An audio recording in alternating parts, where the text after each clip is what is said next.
Eccoli, è stato battuto contro tutti i pronostici oggi, contro chi ha vinto 2 scontri diretti di fila. Amici di Sportissili, ciao da Salvo Geraci, siamo live dal Biagio Conte e Oratorio Marineo Geraci, 13ª giornata del girone A di eccellenza siciliana. Alle 12º, pallone di Giovagnoli, perso dal Marineo. Giovagnoli calcia oltre la traversa. Parte Panebianco, pallone un po' troppo basso, allora Bonamaison raccoglie da fuori e calcia. Qui il calcio d'angolo di Panebianco, secondo palo, il colpo di testa di Pettenon.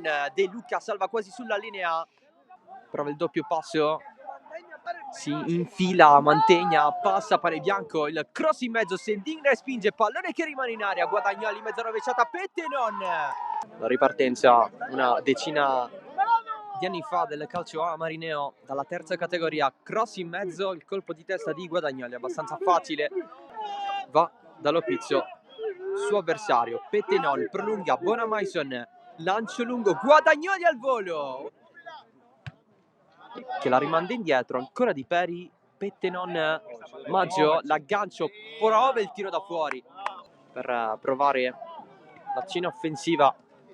De Luca, aggancio, va fino in fondo il tiro, attacca proprio il Geraci con Bonamaison, il cross in mezzo, Fernandes, spalle alla porta, posizione regolare secondo l'arbitro, serve al limite Bonamaison,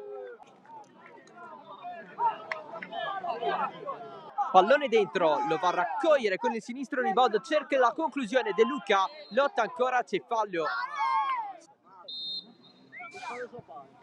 parte la battuta di Maggio, Francesco Maggio l'ha fatto di nuovo, 1-0 per l'Oratorio Marineo, come a Favara a sbloccare questa partita.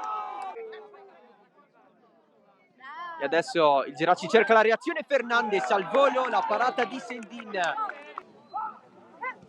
Parte le mancino di Panebianco, Sendin con i pugni, Bonamaison dal limite, se la porta anche lui sul mancino! Agustin Bonamaison pareggia il Geraci con il tiro al volo dell'argentino, 1-1, tutto in parità, nuovamente.